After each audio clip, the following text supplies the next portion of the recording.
Hello viewers, welcome to my new another blog video. আজ আমরা আছি ঢাকা শহরে। রওনা দিয়েছি 300 ফিট নতুন রাস্তার দিকে। দেখতে কিন্তু অনেক সুন্দর, তাই আমরা দেখানোর উদ্দেশ্যে 300 ফিটের দিকে যাচ্ছি। আগেও আসছি 300 ফিটের দিকে, কিন্তু এত সুন্দর মুহূর্তটা তুলে ধরতে পারিনি। আবারও এই জন্যে আসা আমার।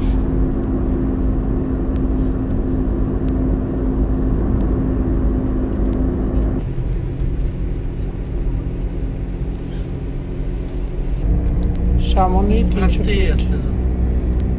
এখানে লেখা আছে শেখ হাসিনার নাম। এটি আপনারা সুন্দরভাবে দেখতে পারবেন। উপরে অনেক মানুষ আছে যারা ছবি তোলার জন্য অনেকে উপরে উঠে ছবি তোলে। আমরা আজ যাচ্ছি, দেখা হচ্ছে অন্য কোনো ব্লগে। ততক্ষণ আমার ভিডিও দেখার জন্য ধন্যবাদ জানিয়ে আমার ভিডিওটি শেষ করছি। আসসালামু আলাইকুম।